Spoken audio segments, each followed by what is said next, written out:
The Silent Shadow, Chapter 1, The Faded Photograph. The scent of dust motes dancing in the afternoon sun was a familiar comfort in Sarah's small but meticulously kept home in a quiet suburb of Austin, Texas. At 50, Sarah carried the quiet strength of a woman who had built her life with her own two hands. Her silver-streaked hair, always neatly tied back, framed a face etched with the subtle lines of worry and unwavering determination. Every struggle, every sacrifice, every late night working two jobs had been for one person, her son, Daniel. Daniel, now 25, was a testament to her efforts. Bright, compassionate, and fiercely independent, he was about to embark on his own journey, accepted into a prestigious college out of state. Sarah felt a profound sense of pride, mingled with a bittersweet ache of impending emptiness. Her greatest task was almost complete. She had raised him alone, a single mother by circumstance, not by choice. Daniel's father, Michael, was a ghost, a name she rarely uttered, a wound she believed had long since scarred over. She had told Daniel only vague stories of his disappearance. He just wasn't ready to be a father, honey. Some men aren't built for responsibility. He moved away, started a new life. It was a softened truth, a gentle lie to protect her son from the sharp edges of betrayal and abandonment. Michael, in her narrative, was a transient, a failed promise, a man who simply vanished, unburdened by consequence. One sweltering Texas afternoon, Daniel was rummaging through the attic, searching for old school projects. He unearthed a dusty cardboard box labeled Mom's College Memories. Tucked beneath old textbooks and faded yearbooks, he found a small, crumpled photograph. It was old, the edges softened by time, but the image was clear. A young Sarah, radiant with happiness, her arms slung around a man's shoulders. He was handsome, with a charming smile and kind eyes. And his face was strikingly, undeniably, like Daniel's own. The same strong jaw, the same curve of the lips, the same intensity in the gaze. Daniel turned the photo over. Scrawled on the back in Sarah's youthful hand were 3 words, almost faded to illegibility. Michael, 1999. His father. Not a vague, shadowy figure. A real man. A man Sarah had clearly loved. A man who looked exactly like him. A wave of curiosity, mixed with a strange unease, washed over Daniel. Sarah had always been so evasive, almost secretive about his father. Why? Why had she never shown him this picture? Why had she kept the name, the face hidden? That evening, as they sat at the dinner table, the air suddenly thick with unspoken questions, Daniel held out the faded photograph. "Mom," he began, his voice hesitant, "I found this in the attic. Is this my dad?" Sarah's fork clattered against her plate. Her eyes, usually so steady, widened in shock, then clouded with a familiar, deep-seated pain. She stared at the photo as if it were a venomous snake, her face draining of color, her lips pressed into a thin, grim line. "Daniel, where did you find this?" Her voice was tight, strained. "In the old box, Mom. Who is he? Why didn't you ever show me this?" Daniel pressed, the gentle questioning turning into an insistent demand. Sarah's gaze hardened. "He was a mistake, Daniel. A fleeting moment. He left before you were born. He wanted nothing to do with us. There's nothing more to say." Her voice was dismissive, almost angry. But Daniel saw the tremor in her hands, the flicker of raw emotion in her eyes. It wasn't just dismissal. It was deep, agonizing hurt. "But he looks just like me, Mom," Daniel insisted, a knot forming in his stomach. "And you look happy in this picture. It doesn't look like a mistake." Sarah pushed her plate away, her appetite clearly gone. "That's enough, Daniel. It's ancient history. Let it go." She rose abruptly from the table, leaving Daniel alone with the faded photograph and 1,000 unanswered questions. The silence of the house, usually a comfort, now felt oppressive, sealed with the weight of a painful, unspoken truth. The ghost of a hidden past had just stepped into their quiet, carefully constructed lives. Chapter 2. The Echo of a Name. Sarah's abrupt dismissal only fueled Daniel's curiosity. His mother's evasiveness, the raw pain in her eyes, spoke volumes. This wasn't just a fleeting mistake. It was a deeply buried secret.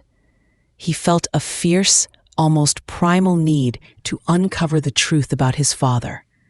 The man who was half of his own genetic makeup. The man who looked so eerily like him. He began his own quiet investigation, a stealthy search that felt both illicit and necessary. He searched through old school yearbooks, high school newspapers, anything that might contain clues from 1999. The year stamped on the back of the photo. He found old photos of Sarah, young and vibrant, but never with Michael. It was as if she had systematically purged him from her visible past. Then, buried deep in a box of old college notes, Daniel found a faded, crumpled receipt from a local bookstore, dated August 1999. The address listed on the receipt was in a different, more affluent suburb of Austin, a mere 20 minutes' drive from their own modest home.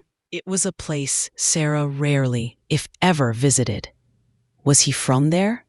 Did he still live there? Driven by a desperate hope, Daniel turned to the internet. He typed Michael and Austin 1999 into a search engine. The results were overwhelming, but he persevered, meticulously sifting through names, faces, and public records. He cross-referenced his own birth year, looking for any Michael who might have lived in that area around that time. Then a name caught his eye. Michael Vance. An old, somewhat generic name, but the associated information gave him pause.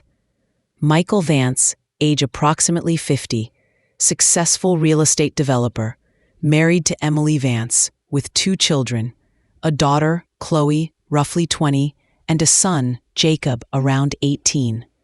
Their address was in that affluent suburb, a mere 10 miles from Sarah's house. Daniel clicked on the linked social media profiles. Photos popped up. A man, impeccably dressed, smiling, surrounded by a seemingly perfect family. And that man, his face, though older, more defined by success than struggle, was undeniably the man from the faded photograph. The same eyes, the same nose, the same distinct curve of the smile. It was Michael, his father, and he lived here. Not across the country, not vanished into thin air, but 10 miles away. He had a family, a happy, seemingly complete life, while Sarah had struggled, sacrificed, and raised Daniel alone. Michael Vance had been living a life of privilege, a stone's throw away, utterly oblivious to the son he had left behind. The revelation hit Daniel like a physical blow. He felt a profound sense of betrayal, not just for himself, but for his mother. The man she had painted as a failure was, in fact, a thriving success. A man who had seemingly chosen to forget his past, to build a new life on the ruins of another. He found Sarah in the kitchen, meticulously cleaning. The familiar comfort of her presence felt suddenly tainted by the weight of this new, horrifying truth. "Mom," Daniel said, his voice trembling. "I found him." Sarah slowly turned, her eyes widening, fear flickering in their depths. "Found who, Daniel?" Her voice was barely a whisper. "Michael, my father. He lives He lives 10 miles from here, Mom. He has a wife, kids. He's a real estate developer. He's successful. He's not a failure. He's been here all along. Daniel held up his phone, the screen displaying Michael Vance's smiling profile, surrounded by his happy, oblivious family. Sarah stared at the image, her face draining of all color. The quiet strength she usually possessed shattered, replaced by a raw, guttural cry that ripped from her throat, a sound of agony and betrayal that Daniel had never heard from her before. She stumbled back, clutching her chest, as if a physical blow had struck her. The carefully constructed piece of their lives imploded, swallowed by the silent shadow that had always been lurking just beyond their sight. Her ghost from the past was not just alive. He was a living, breathing testament to a monstrous deception. Chapter 3: The Ghost in the Suburbs. The discovery of Michael's proximity, his prosperous life just a few miles away, ripped open old wounds for Sarah, wounds she had meticulously stitched shut over decades. Her carefully cultivated narrative of Michael as a distant, irresponsible memory crumbled into bitter ash. He wasn't a ghost from a faraway past. He was a silent shadow, lurking in the same city, breathing the same air, living a parallel life of apparent perfection, while she had struggled in quiet dignity. The depth of the betrayal felt suffocating. "He was here?" Sarah repeated, her voice hoarse, her eyes wide with a mixture of disbelief and searing pain. All these years, he was here? Daniel watched his mother, her usual composure, utterly shattered, and felt a fierce, protective anger rising within him. "Yes, Mom, with a wife and 2 kids. They look like they have everything." Sarah paced the kitchen, her movements jerky, agitated. "He told me he was leaving town, going out of state. He said he couldn't handle it, that he wasn't ready, that he needed to find himself." Her voice was a broken whisper, reliving the devastating conversation from 25 years ago. "He looked me in the eye, Daniel. He promised he'd be in touch once he figured things out, but he just vanished." Now, the truth was brutally clear. Michael Vance hadn't vanished. He had simply walked away from one life and seamlessly stepped into another, leaving Sarah pregnant and alone, and then, with breathtaking audacity, living just a few neighborhoods away, shielded by his deception. Sarah called her best friend, Linda, her voice trembling. Linda, a pragmatic woman with a heart of gold, was quickly at their door, her face brim as she listened to the devastating revelation. "The bastard," Linda seethed, her hand gripping Sarah's arm. "All these years, you fought, you sacrificed, you never asked for a dime, and he was living his high life right under your nose." The question gnawing at Sarah wasn't just, why did he leave? But why did he stay here? How could he live knowing we were so close? A chilling thought took root. Had he seen them? Had he passed them on the street, in a grocery store, at a school event, and simply turned away? The idea was repulsive, a violation. Sarah, usually a private person, felt a desperate need for answers. She needed to know the full extent of Michael Vance's deception. She started looking through old photo albums, her mind racing, searching for any overlooked detail, any clue from their past together. She found old letters, love notes from Michael, full of promises, full of a future they had planned. Each word was a fresh stab of pain. Linda, practical as ever, suggested they take a methodical approach. "We need to understand how he pulled this off, Sarah.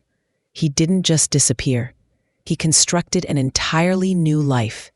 Maybe there were mutual friends, old connections, people who knew both of you, who he somehow kept silent. They started by reaching out to old college acquaintances, people who knew Sarah and Michael as a couple in 1999. Most were surprised to hear from Sarah after so long. They remembered Michael vaguely. He had been charming, ambitious.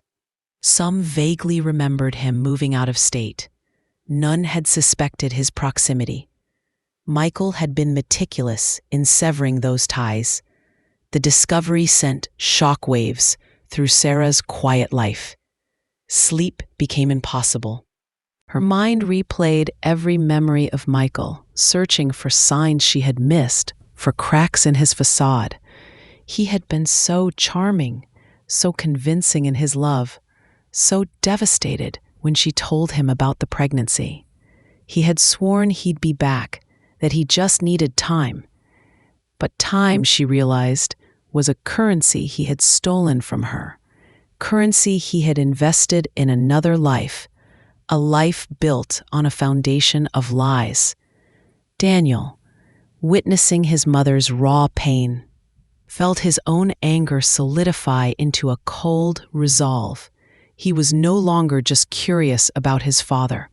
He was furious for his mother, for himself, for the years of absence, the lack of a male figure, the countless times he'd seen other fathers and wondered. His father had not been an unfortunate circumstance. He had been a calculated deception. The silent shadow was no longer just a presence. It was a looming threat, and Daniel was ready to confront it. Chapter 4. The confrontation. The decision to confront Michael was not made lightly.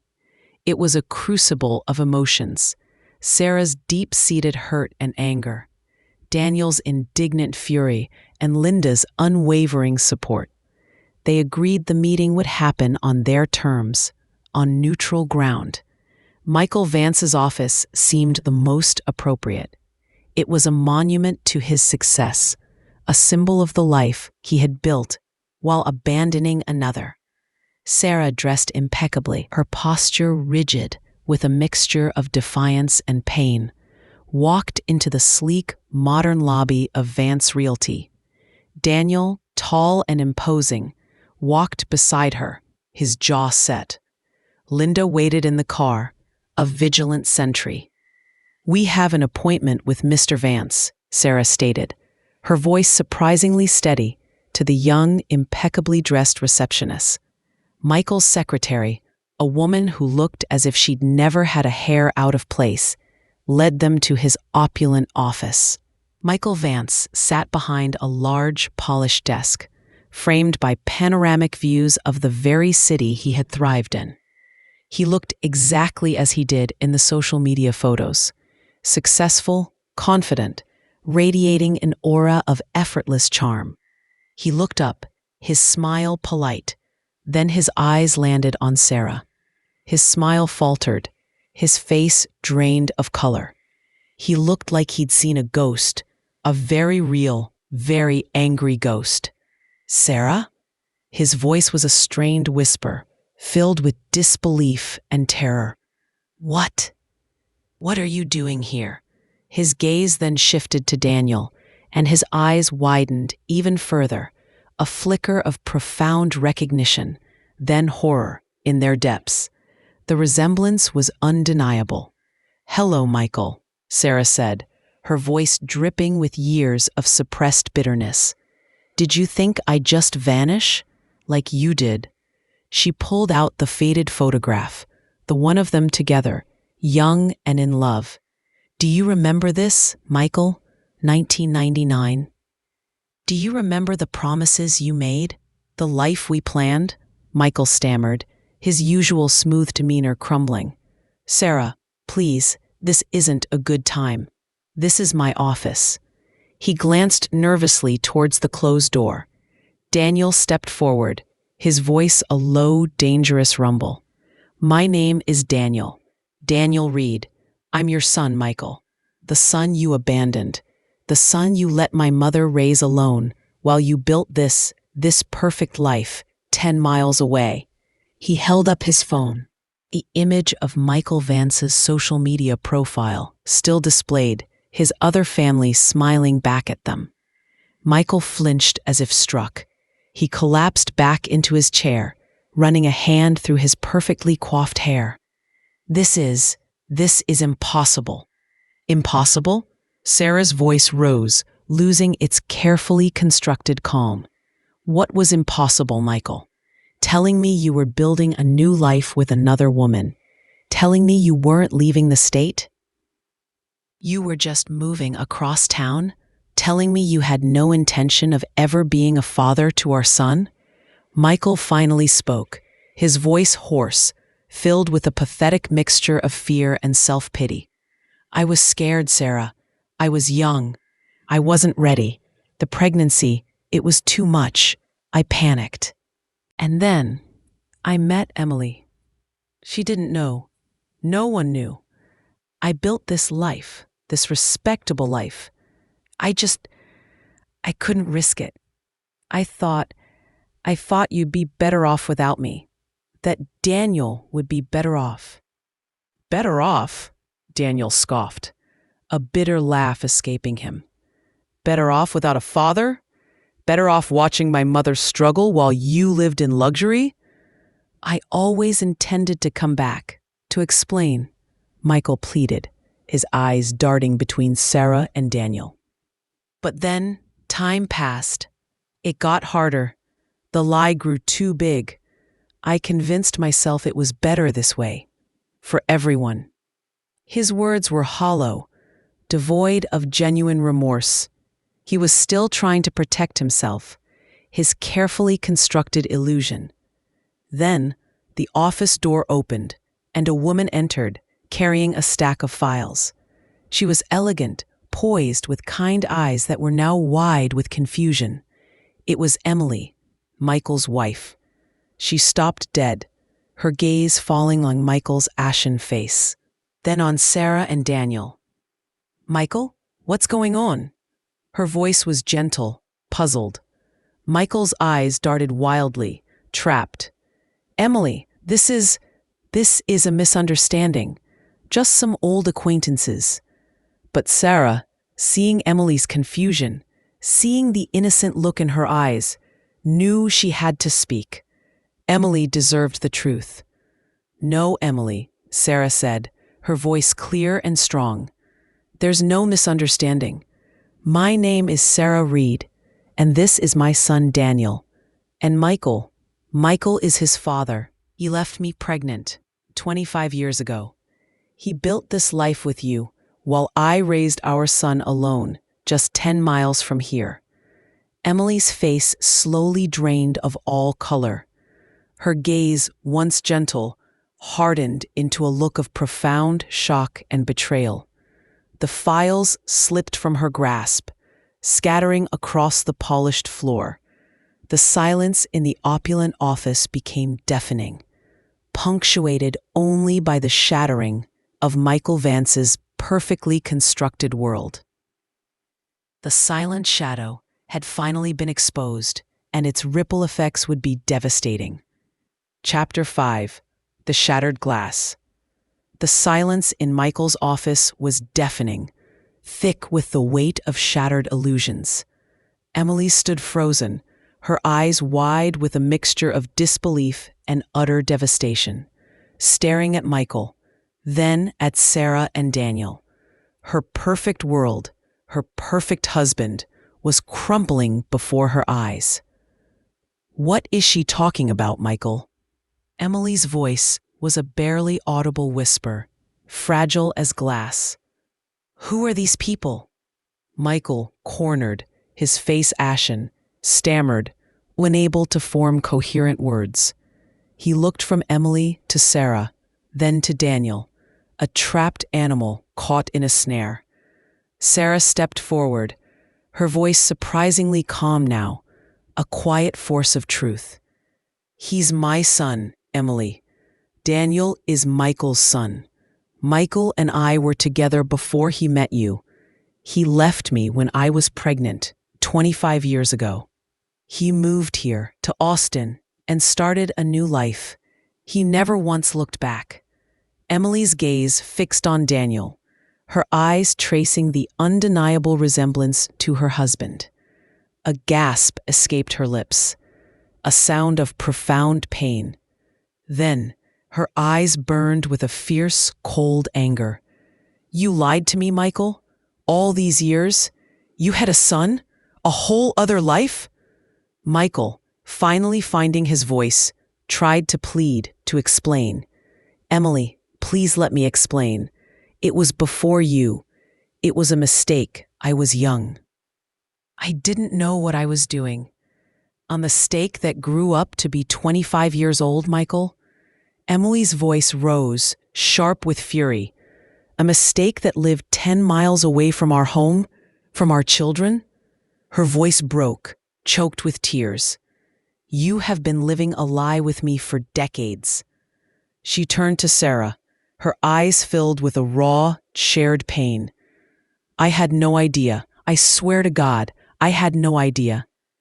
Sarah met Emily's gaze, a strange solidarity forming between them. They were both victims of Michael's colossal deception. "I believe you, Emily.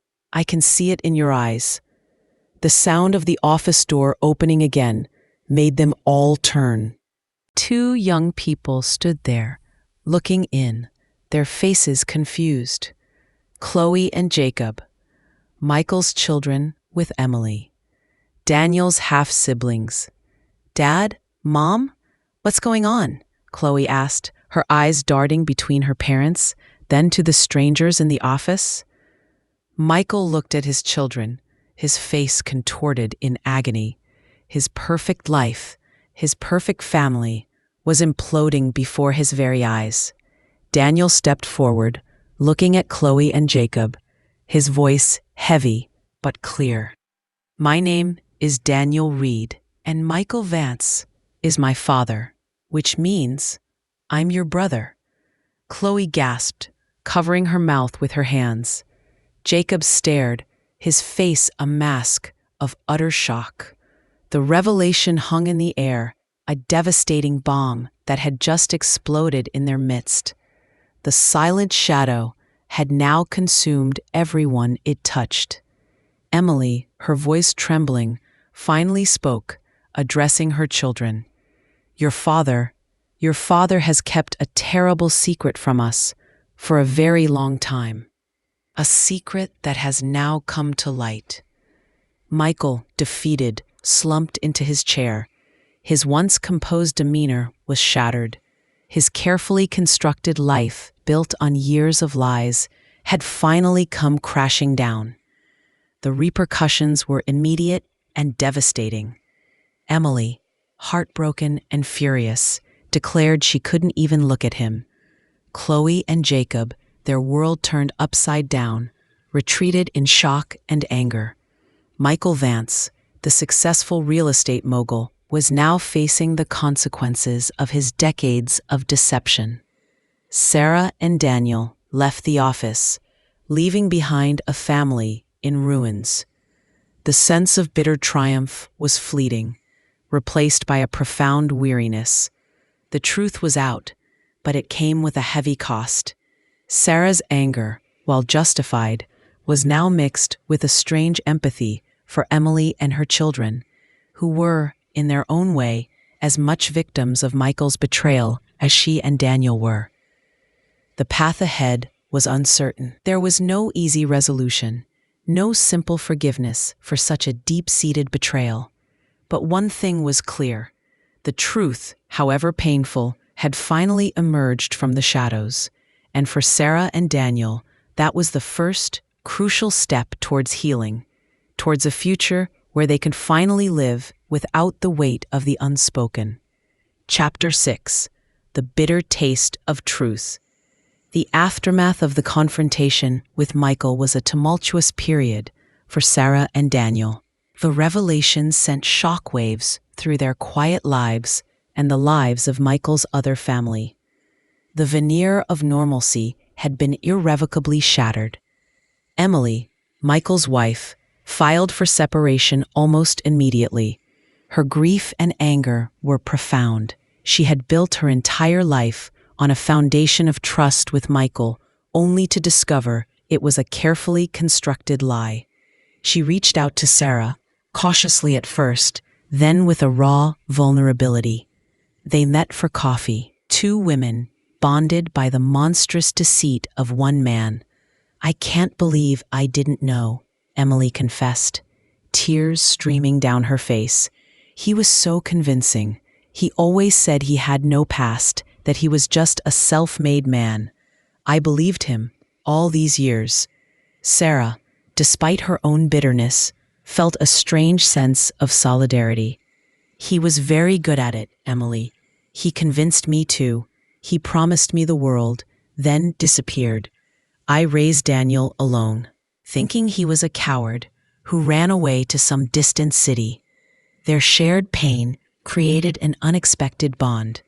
They spoke for hours, piecing together Michael's timeline, identifying the points where his two lives intersected, the moments he must have seen Sarah and Daniel in public and simply looked away. The calculated coldness of it was chilling. Chloe and Jacob, Michael and Emily's children, struggled immensely with the news.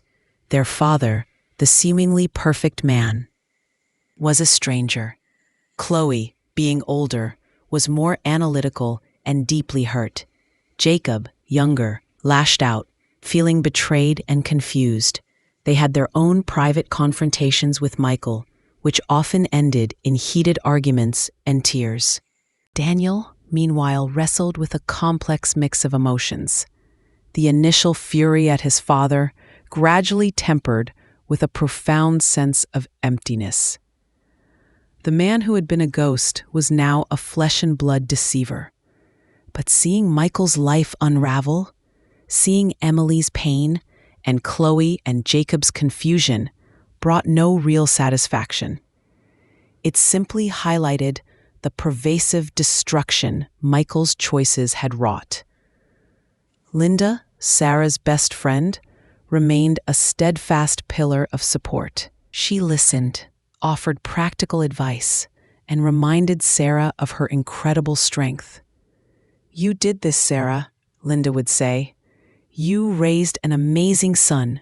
You built a life for him. He doesn't define you. Michael never did."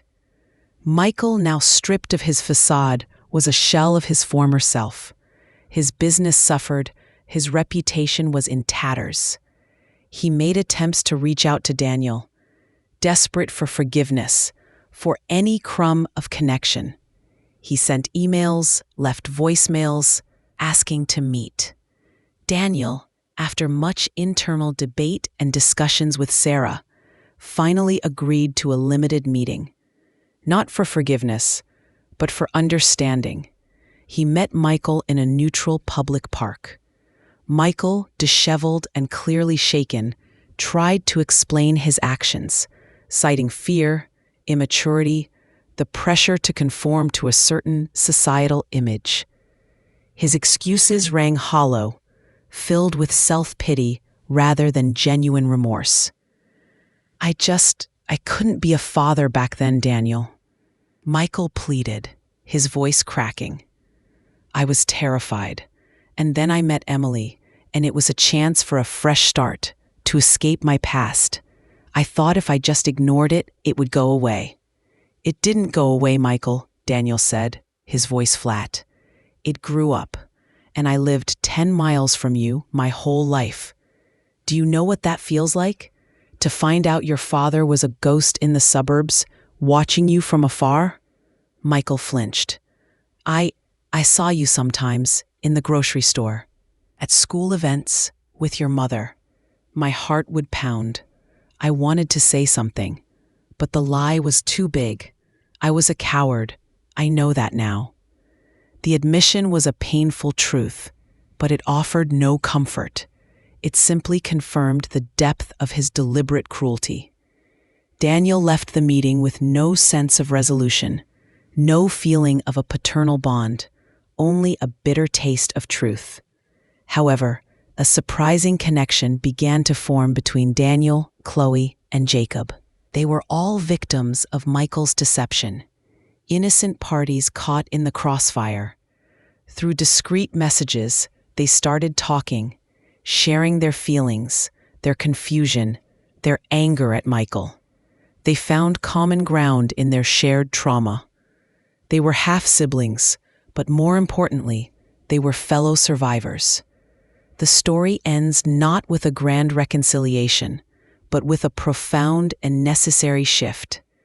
Sarah, having confronted her betrayer and seen his downfall, began to release the pent-up anger that had fueled her for so long. The ghost of her past had been unmasked, his power over her diminished. She looked at Daniel, her son, whole and strong and kind, and knew that her true triumph was in him. She had faced the silent shadow, and she had won. Her life, though marked by pain, was now defined by truth, resilience, and the unbreakable bond with her son. The bitter taste of truth was finally a cleansing one. Chapter 7. The Unburdening. The emotional fallout from Michael's exposure continued to ripple through their lives, but for Sarah and Daniel, it marked a definitive turning point. The initial shock gave way to a deeper, more enduring sense of peace. The truth, no matter how painful, was finally out, stripping Michael of his power to haunt their past. Sarah, leaning on Linda's unwavering support, began attending a support group for women who had been abandoned or betrayed. Sharing her story with others who understood the silent shame and struggle was immensely therapeutic. She realized she wasn't alone, and that her strength, forged in solitude, was a source of inspiration for others. Her voice, once hushed by the secret, now resonated with newfound confidence. Daniel, in turn, found himself navigating the complex dynamics with his newfound half-siblings, Chloe and Jacob. Their initial interactions were tentative, marked by shared anger and confusion towards Michael.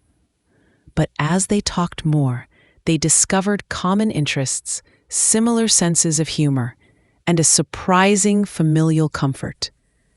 They spent hours discussing their vastly different upbringings, piecing together Michael's fragmented life through their own experiences. They found a shared narrative of a father who was present, yet deeply absent, in two different families. Chloe, the more outgoing of the two, was eager to build a relationship with Daniel. She admired his resilience and Sarah's strength. Jacob, quieter and more reserved, struggled with the notion of having a whole other family, but found a surprising connection with Daniel over their shared passion for music. The three siblings, united by Michael's deception, began to forge their own bond, independent of their father's influence. It was a testament to the fact that even in the wreckage of lies, new connections could bloom.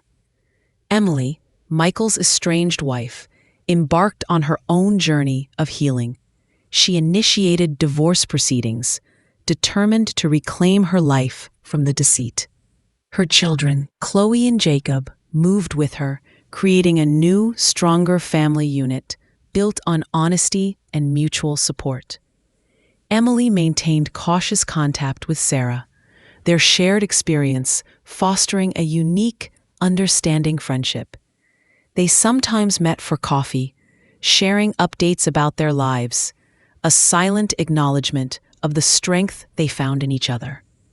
Michael, facing the complete collapse of his personal and professional life, was left with the profound consequences of his choices.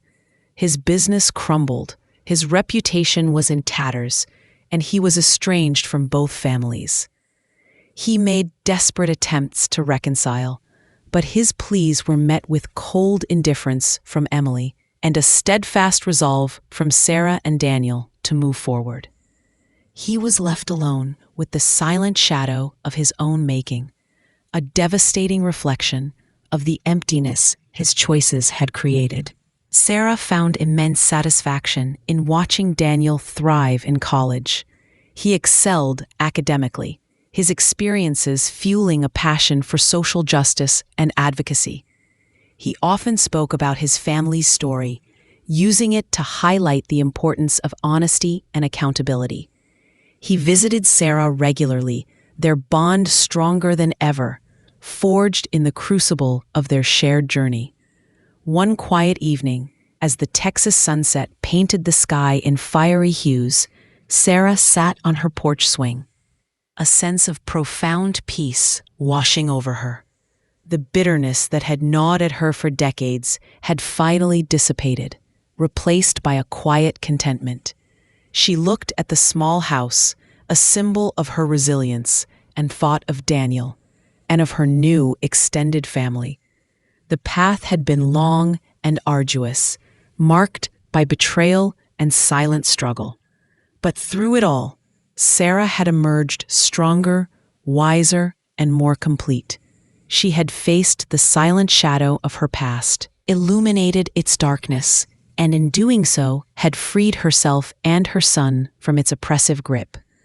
The failure she had once believed Michael to be was ultimately a reflection of his own moral bankruptcy, not her worth. She had given Daniel life, love, and a childhood built on integrity, and that, she realized, was the greatest triumph of all. The silent shadow had been cast out, leaving behind the radiant light of truth, healing, and an unbroken spirit. Her journey was a testament to the fact that even the deepest wounds can heal, and that the strongest bonds are forged not in shared perfection, but in shared honesty and the unwavering strength of a mother's love.